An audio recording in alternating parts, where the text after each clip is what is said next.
BTech classes में आपका स्वागत है। मैं वीरेंद्र एक बार फिर से लेकर आया हूँ आप लोगों के लिए ओ लेवल का कोर्स। जैसा कि आप लोगों को स्क्रीन पे ही दिख रहा होगा, ये सिलेबस आईटी रिवीजन फिफ्थ है, जो अभी नया सिलेबस आया है आपका 2019 में। तो पहला पूरा हमारा जो फर्स्ट पेपर है वो हमने कंप्लीट कर दिया है, और आप लोगों को चैनल पे सारे वीडियोस हमने अवेलेबल करा दिए हैं, और हर वीडियो में सभी वीडियोस का लिंक है, डिटेल है लिंक के अकॉर्डिंग, और सीरियल वाइज सभी वीडियोस की लिंक मैंने दे रखी है। तो जिन लोगों ने पिछले वीडियोस नहीं देखे हैं वो लोग जा करके प्लीज़ विजिट करें, और जो है ओ लेवल से रिगार्डिंग जितने भी पेपर से रिलेटेड कंटेंट है उसमें सारे दिए गए हुए हैं। और ऐसा नहीं कि ये जो कंटेंट हमने डिज़ाइन किया है आप लोगों के लिए केवल ओ लेवल के पेपर्स के लिए है, ऐसा बिल्कुल नहीं है। जो आगे आने वाले एग्जाम है आपके जिसमें कंप्यूटर से रिलेटेड क्वेश्चंस पूछे जाते हैं, वो सारी चीज़ें उसमें दे रखी है हमने। तो आप प्लीज़ विजिट करिए, और अगर वीडियो अच्छा लग रहा है तो लाइक शेयर करिए, और नए यूजर हैं प्लीज़ सब्सक्राइब करिए और देखिए ज़रूर, क्योंकि एग्ज़ाम ज़्यादा नज़दीक है। और एक चीज़ और मैं आप लोगों को जानकारी देना चाहता हूं कि नीलेट ने अभी जो है फॉर्म सबमिट करने की डेट 13 जून तक बढ़ा दी है। तो इससे ये संभावित है कि जो होने वाली तिथियां हैं एग्जाम की उनमें थोड़ा सा आगे पीछे हो सकता है। शायद उनकी डेट को इंक्रीज किया जाए, लेकिन अभी ऐसा ऑफिशियल कुछ भी नहीं है। तो आप लोग लगे रहिए, जैसा कि जुलाई में एग्जाम होना है तो आप लोग बिल्कुल उस लेवल से एग्जाम की तैयारी करिए। और मैं भी कोशिश कर रहा हूँ कि आप लोगों को एग्जाम से पहले पहले सारे कोर्स के वीडियोस प्रोवाइड करा दूं, ठीक है। और समय रहा मेरे पास तो मैंने जैसा कहा था कि आप लोगों को क्वेश्चन पेपर भी सॉल्व कराऊंगा, लेकिन शायद समय कम पड़ जाएगा, लेकिन मैं फिर भी कोशिश कर रहा हूँ। और हाँ, आज का जो वीडियो होगा हमारा, ये हम लोग सिलेबस डिस्कस करेंगे, जैसा कि आप लोगों को स्क्रीन पे दिख रहा है। तो ये यूनिट सेकंड पेपर होगा हमारा, और इस सेकंड पेपर में हम लोग डिस्कस करेंगे इंट्रोडक्शन टू वेब डिज़ाइन। और इंट्रोडक्शन टू वेब डिज़ाइन में हम लोगों ने पहले भी जो है इसके कुछ कंटेंट है वो हमने पढ़ लिए हैं, ठीक है। तो इसमें जो हम नहीं बताएंगे, जिसका डिस्क्रिप्शन नहीं देंगे, वो इंट्रोडक्शन टू इंटरनेट, www और वेबसाइट, ठीक है। इन तीनों चीज़ों के बारे में हमने ऑलरेडी एक वीडियो बना के डाल रखा है, और आप उसको विजिट कर लीजिए। हाँ, थोड़ा सा ओवरव्यू जरूर दे देंगे। तो चलिए आते हैं कंटेंट पे। और आप लोग जिसके पास डिटेल सिलेबस नहीं है तो यहाँ से इसका स्क्रीनशॉट लेकर के रख लीजिएगा, तो ये काम आएगा आगे। तो चलिए शुरू करते हैं अपने। और ये वीडियो अगर अच्छा लगे तो लाइक शेयर और सब्सक्राइब करिएगा, ठीक है। आते हैं कंटेंट पे अपने। तो ये हमारा कंटेंट है, और हम लोग यहाँ पे डिस्कस करेंगे थोड़ा सा इंट्रोडक्शन टू वेब डिज़ाइन के बारे में।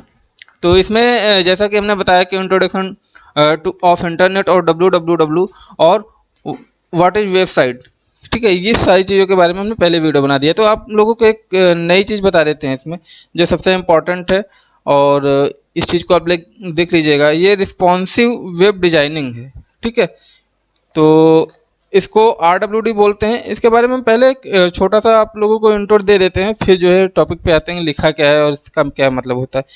आप लोग जैसे कि कंप्यूटर पे कोई भी वेबसाइट खोलते हैं, और वही वेबसाइट आजकल मोबाइल पे खोलते हैं, क्योंकि रीज़न ये है कि सबके पास में कंप्यूटर लगभग लगभग अवेलेबल होता है, और जिन लोगों के पास कंप्यूटर नहीं अवेलेबल होता है उन लोगों के पास स्मार्टफोन ज़रूर होता है। तो कहने का मतलब ये है कि अगर आप कंप्यूटर पे कोई वेबसाइट खोल रहे हैं तो वो किस तरीके से दिख रही है, और अगर आप लैपटॉप पे खोल रहे हैं तो वो किस तरीके से दिख रही है, या फिर आप स्मार्टफोन या किसी अदर फोन पे खोल रहे हैं तो वो वेबसाइट आपको कैसे दिख रही है, ठीक है।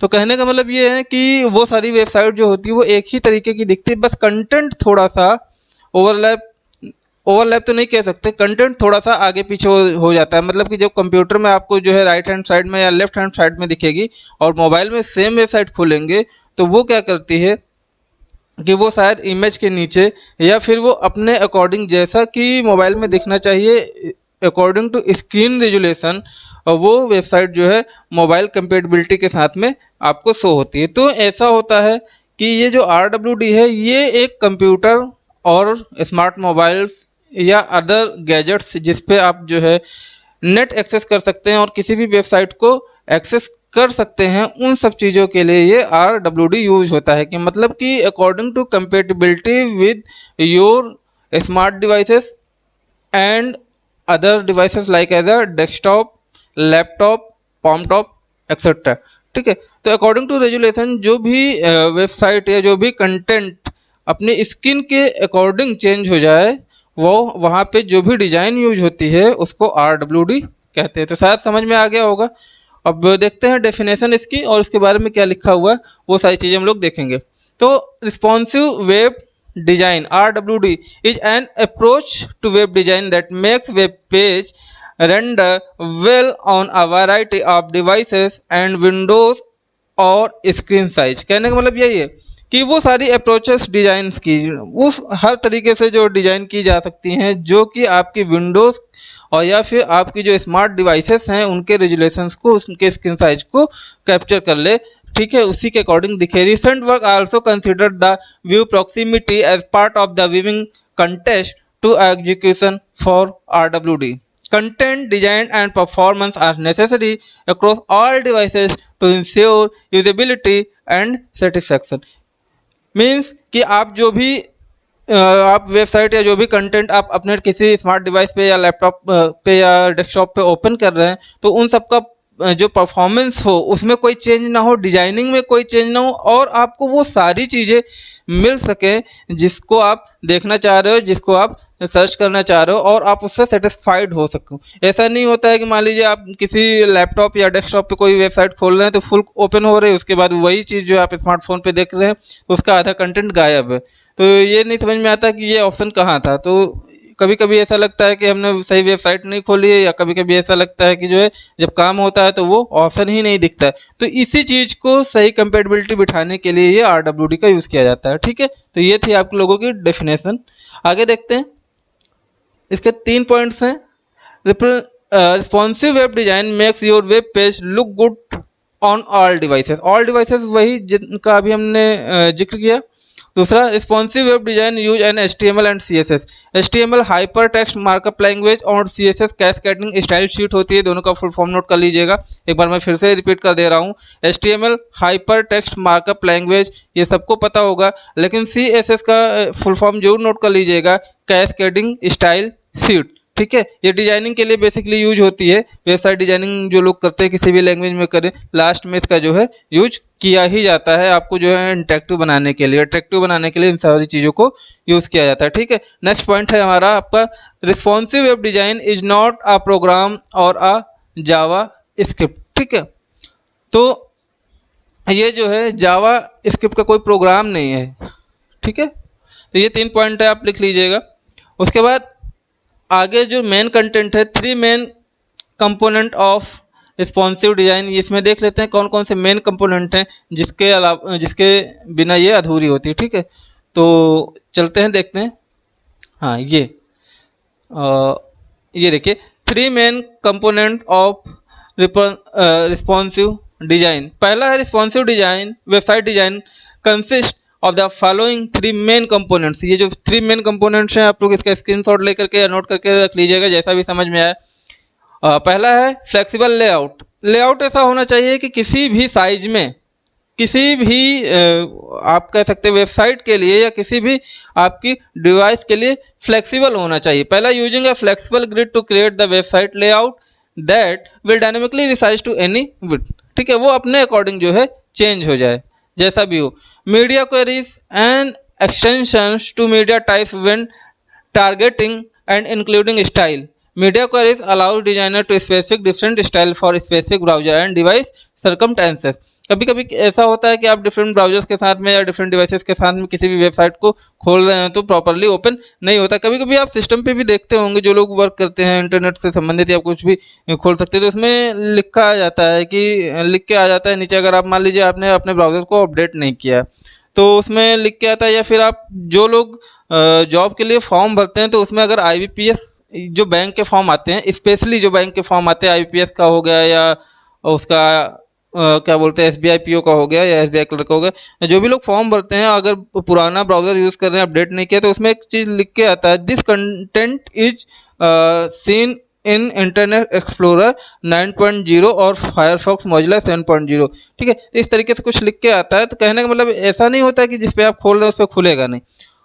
कहने का मतलब उसका ये होता है कि आप अगर ये इंटरनेट के एडवांस ब्राउजर पे खोलेंगे या मोजिला फायरफॉक्स के एडवांस ब्राउजर पे खोलेंगे तो ये ज़्यादा अच्छा दिखेगा। तो ये ऐसा होता है, ठीक है। तो जिन लोगों ने ध्यान दिया हो ये सारी चीज़ों को वो लोग काफ़ी अच्छे से समझ सकते हैं, ठीक है। तो ये मीडिया क्वेरीज होती है।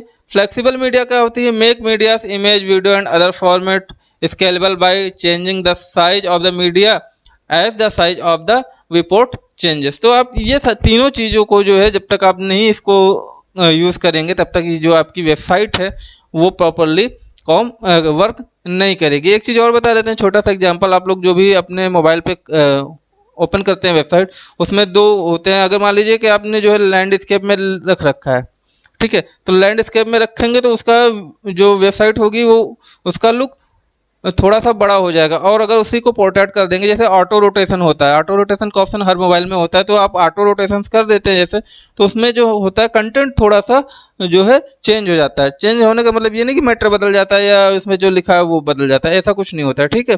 कहने का मतलब ये होता है कि उसकी जो साइज होती है, हाइट और विड्थ, वो चेंज हो जाती है और उसके जो कंटेंट होते हैं अकॉर्डिंग टू स्क्रीन रेजुलेशन वो चेंज हो जाते हैं। ये आपको एक इमेज दिख रही होगी जिसमें बच्चा दौड़ रहा है समुद्र किनारे। ये जो पिछला ये वाली जो इमेज है जिसमें लिखा है रिस्पॉन्सिव इमेज टेस्ट पेज, इसमें आप देख रहे होंगे ये जो है आपका कंप्यूटर पे ओपन है या लैपटॉप पे ओपन है, ठीक है। इसमें ये कंटेंट इस तरीके से दिख रहा है, ठीक है। उसके बाद में नीचे ये वाला जो पार्ट है, इसमें छोटी सी विंडो दिख रही है, छोटी सी इमेज है, ये क्या है? ये आपको मोबाइल पे दिख रही। तो आप यहाँ पे देख पा रहे होंगे कि किस तरीके से स्क्रीन का रेजुलेशन हुआ है, किस तरीके से ये आपका जो है रिस्पॉन्सिव डिजाइन यूज किया गया है कि दोनों में एक ही कंटेंट सेम दिख रहा है। बस ये है कि इसने जो है कंप्यूटर के लिए इसमें आप 3 लाइन में मैटर देख पा रहे हैं और यहाँ पे करीब 6 लाइन में मैटर आपका दिख रहा है। तो बस यही होता है जिसको हम लोग यूज करते हैं, ठीक है। तो आप लोग अच्छे से समझ गए होंगे। कोई क्वेरी हो, कोई डाउट हो तो आप जो है हमें पूछ सकते हैं with the help of comment, ठीक है। हम आपको इसका जवाब जरूर देंगे। अब वेबसाइट के बारे में फिर वही हमने इसके बारे में पहले बता रखा है और थोड़ा सा इसमें ओवरव्यू और इंट्रो दे देते हैं। तो आप देख लीजिए यहाँ पे, website is a collection of related web pages that may contain text, images, audio and video. The first page of a website is called the home page. Each website has specific internet address, URL बोलते हैं, Unisource Resource Locator full form होता है इसका, that you need to enter in your browser to access a website. ठीक है, आप लोगों को पता होगा कि अगर आपको कुछ भी सर्च करना है तो यूआरएल आप उसका यूआरएल की स्पेस पे उसका जो है एड्रेस टाइप करते हैं और आप उस चीज़ को एक्सेस कर पाते हैं, ठीक है। तो वही होता है URL. Website is hosted on one और more servers and can be accessed by visiting its home page using a computer network. A website is managed by its owner that can be individual, company or an organization. कहने का मतलब क्या होता है कि ये जो वेबसाइट होती है ये सर्वर पे होस्ट की जाती हैं और ये टाइम टू टाइम मैनेज की जाती हैं हर समय। और उसका जो होस्टर होता है, उसका जो ओनर होता है, उसका जो मालिक होता है, हो सकता है वो मालिक जो है उसका वो सिंगल यूजर हो या फिर हो सकता है वो किसी कंपनी की वेबसाइट हो तो उसमें जिसको वर्क दिया गया हो वेबसाइट का वो मैनेज कर रहा हो या फिर किसी ऑर्गेनाइजेशंस के द्वारा वो चीज़ें मैनेज की जा रही हो, ठीक है। तो ये सारी चीज़ें होती हैं और ये नीचे आपको एक फिगर दिख रहा है, ठीक है। ये www लिखा है, अर्थ बना है, मतलब कि क्या है, ये ग्लोबली जो है with the help of computer access किया जा सकता है। तो अब हम इसमें थोड़ा सा देख लेते हैं कि ये बेसिकली 2 टाइप्स की होती हैं। तो this is 2 types of website, static website और डायनामिक वेबसाइट। आपके सिलेबस में दिया हुआ है, सिलेबस का कंटेंट है, तो ये पढ़ना जरूरी है और इसके कुछ इंपॉर्टेंट पार्ट होते हैं वो देख लेते हैं। पहले हम बता देते हैं कि स्टैटिक वेबसाइट क्या होती है, फिर इसके कंटेंट देखते हैं, ठीक है, पॉइंट देखते हैं। स्टैटिक वेबसाइट वो होती है, मान लीजिए कि एक सिंपल यूजर है जिसको कंप्यूटर आता है और HTML का अच्छा ज्ञान है, ठीक है। अच्छा ज्ञान का मतलब क्या है कि वो वेब पेजेस डिजाइन कर सकता है और HTML के थ्रू वो एक पेज को दूसरे पेज से लिंक कर सकता है, ठीक है। तो और उसको डेटाबेस का ज्ञान नहीं, कोई बात नहीं, लेकिन वो अपना content through the help of website वो दिखाना चाहता है HTML का यूज़ करके, तो वो इंसान स्टैटिक वेबसाइट क्रिएट करके जो है अपलोड करा सकता है, ठीक है, होस्ट करा सकता है। कहने का मतलब क्या है कि ऐसी वेबसाइट जिसमें डेटा का कोई यूज नहीं होता, कोई डेटाबेस नहीं यूज होता है, कोई कंटेंट ऐसा नहीं होता है जो कि चेंज होता रहे, ठीक है। केवल एक पेज होते हैं जिसमें मैटर लिखा होता है किताब की तरह। जैसे बुक्स हैं, बुक्स में आप जो भी देखेंगे वो प्रिंटेड फॉर्म में होता है, या जो आप ये लोग देख रहे हैं इसमें हम कोई चेंज नहीं कर सकते, PDF के थ्रू पढ़ रहे हैं तो इसमें कोई चेंज नहीं कर सकते। इस तरीके का अगर data with the help of web pages के थ्रू रिप्रेजेंट करना होता है, ऐसी वेबसाइट को हम लोग क्या कहते हैं कि स्टैटिक वेबसाइट कहते हैं, ठीक है। तो समझ गए होंगे आप लोग। इसके कंटेंट देख जो पॉइंट्स हैं वो देख लेते हैं। पहला है कि static website is the best type of website that is easy to create. बहुत अच्छी बात लिखी है कि ये जो है वेबसाइट, स्टैटिक वेबसाइट क्या होती है कि बहुत ही इजी होती है इसको क्रिएट करना। अगर एक नॉर्मल यूजर भी जानता है आपके वेबसाइट पे वर्क करना, या फिर थोड़ा सा किसी भी लैंग्वेज का नॉलेज है जिसके थ्रू जो है वेबसाइट क्रिएट की जा सके, तो वो स्टैटिक वेबसाइट क्रिएट की जा सकती है। ठीक है, बस ये याद रखिएगा पहला पॉइंट और मेजर डिफरेंस कि स्टैटिक वेबसाइट में डेटाबेस का यूज नहीं होता है, और जो डायनामिक वेबसाइट होती है उसमें डेटाबेस का यूज 100% होता है। ठीक है, तो ये बेसिक डिफरेंस है, एक नंबर का है, पूछा जाता है ऑब्जेक्टिव में, ओ लेवल में, और भी कई कम्पिटिटिव एग्जाम में ये चीज़ पूछी जाती है कि डिफरेंस क्या है, या फिर स्टैटिक और डेटाबेस का मेजर डिफरेंस क्या है। तो मेजर डिफरेंस जो मुझे लगता है आप लोगों को याद रहेगा ज़्यादा, ये यही है कि स्टैटिक में कोई डेटाबेस का यूज नहीं होता है, डायनामिक में डेटाबेस का यूज है। दूसरा, you don't need to knowledge of the web programming and database design to create a static website. अगर आपको नॉलेज नहीं है प्रोग्रामिंग का, वेब प्रोग्रामिंग का कोई नॉलेज नहीं है तो कोई बात नहीं है। अगर आपको डेटाबेस डिजाइन का कोई नॉलेज नहीं है तो कोई बात नहीं, मगर आपको जो है एचटीएमएल का अगर, या सीएसएस और एचटीएमएल दोनों का नॉलेज है तो आप स्टैटिक वेबसाइट तो क्रिएट कर सकते हैं। ठीक है, अगला, it web page is coded in HTML. HTML में ये कोड कर सकते हैं आप, और उसको जो है बना सकते हैं अच्छे से। The code are fix for each page for the information content in the page does not change and it looks like a printed page. वही मैंने बताया, वो सारे पॉइंट्स ही हैं जो मैंने पहले डिस्कस किए, पॉइंट डिस्कस करने से पहले वही सारी चीजें हैं। प्लीज ये जो है इन्फॉर्मेशन अपने पास कलेक्ट करके रख लीजिएगा। स्टैटिक वेबसाइट के ये एग्जांपल है, ये देखिए सर्वर है और ये क्लाइंट ब्राउजर है, और यहाँ पे जो इसको डेटा दिख रहा है यूजर को, वो कहाँ पे दिख रहा है, केवल like as a printed form में दिख रहा है। ठीक है, समझ में आ गया होगा। अगले पे चलते हैं हम लोग। दूसरा जो इसका पार्ट है वो डायनामिक होता है। डायनामिक में हम लोग देख लेते हैं, ये डायनामिक हो गया। डायनामिक में सबसे ज़्यादा जो इंपॉर्टेंट रोल होता है वो डेटाबेस का होता है। ठीक है, वो सारी चीज़ें जो इसमें यूज की जा सकती हैं, डेटाबेस को जो एंटर किया जा सकता है, डेटाबेस को रिट्रीव किया जा सकता है, जो भी आप करना चाहें वहाँ से according to database, according to need. जैसे किसी जॉब के लिए फॉर्म अप्लाई करना हुआ, कहते हैं ना रजिस्ट्रेशन फॉर्म ओपन हो जाते हैं। कैसे पता चलता है रजिस्ट्रेशन फॉर्म ओपन हो जाते हैं? तो वहाँ पे जब हम लोग फॉर्म ओपन करते हैं तो उसमें हमारा डिटेल पूछता है, नाम, डेट ऑफ बर्थ और मोबाइल नंबर, ईमेल एड्रेस। वो क्या होता है रजिस्ट्रेशन के लिए। तो जैसे ही आप ये चीज़ करते हैं तो वो ईमेल आईडी भी मांगता है, तो आपको जो है उससे रिलेटेड इन्फॉर्मेशन आपकी ईमेल आईडी पे दे देता है। उसके बाद में फिर जो है अप्लाई ऑनलाइन के लिए जाते हैं, तो वो आपको जो रजिस्ट्रेशन नंबर और पासवर्ड दिया होता है, टेम्परेरी टाइप का पासवर्ड, उसको आप ईमेल से निकाल करके उस अप्लाई ऑनलाइन पे जाते हैं, और वहाँ पे यूजर आईडी और पासवर्ड जो आपको मिला होता है वो डालते हैं। उसके बाद आप नेक्स्ट करते हैं तो आपको एक फॉर्म ओपन हो जाता है। ठीक है, बहुत सीधा सा एग्जांपल है IBPS PO, IBPS clerk, SSC. ठीक है, और आप ये लीजिए UPSC, UPPSC, UP triple SC, जितने भी फॉर्म हैं वहाँ पे सब, जितनी भी ये साइट्स हैं वो सारी क्या होती हैं, आपकी डायनामिक साइट्स होती हैं। ठीक है, जहाँ पे डेटाबेस का यूज होता है, तो आप जहाँ से अपना डेटा फीड कर सकें, डेटा रिट्रीव कर सकें, या डेटा के अकॉर्डिंग जो है आप इन्फॉर्मेशन ले सकें, वो सारी चीज़ें डेटाबेस होती हैं। यहाँ पे आपको वेब डिजाइनिंग के साथ में किसी ना किसी प्रोग्रामिंग लैंग्वेज का नॉलेज होना जरूरी है, और साथ में डेटाबेस, वो चाहे एसक्यूएल हो, चाहे एक्सेस हो, या कोई अदर डेटाबेस हो जो आपको नॉलेज में हो, वो होना बहुत जरूरी है। अदरवाइज फिर आप डायनामिक वेबसाइट क्रिएट नहीं कर सकते। तो चलते हैं, देखते हैं क्या क्या पॉइंट्स हमने इसमें मेंशन किए। पहला, website designing is a collection of dynamic web pages whose content change dynamically. कहने का मतलब क्या है कि अकॉर्डिंग टू नीड वो डेटा चेंज होता रहता है। ठीक है, वो सारी चीज़ें वेबसाइट हमारी क्या होती हैं, डायनामिक वेबसाइट होती हैं। It access content from a database for content management system, CMS बोलते हैं कंटेंट मैनेजमेंट को, सिस्टम को। ठीक है, therefore when you alter और update content for the database, the content of website is also altered और updated. कहने का मतलब ये है कि मान लीजिए आपको किसी तरीके का डेटा वहाँ से अल्टर करना है, मतलब रिट्रीव करना है, या फिर डेटा का रिजल्ट आपको देखना है, कुछ भी करना है, तो वो सारा डेटा रिट्रीव होकर के कहाँ, डेटाबेस से ही आता है। ठीक है, तो आप लोग समझ रहे होंगे। अगला point, dynamic website user client side scripting और सर्वर साइड स्क्रिप्टिंग, और both are generated dynamic content. कहने का मतलब क्या होता है, ये सर्वर साइड से स्क्रिप्टिंग और क्लाइंट साइड स्क्रिप्टिंग, या दोनों द्वारा जनरेट हुआ ये डायनामिक डेटा होता है या डायनामिक कंटेंट होता है। ठीक है, अगला पॉइंट है, client side scripting generators content and the client computer और the basis of user input. ये क्या होता है, ये स्क्रिप्टिंग जनरेटर्स होते हैं जो कि कंप्यूटर के माध्यम से यूजर के द्वारा डेटा को एक्सेस किया जा सकता है। ठीक है, अगला, the web browser download the web pages from the server and process the code within the page to reminder information to the user.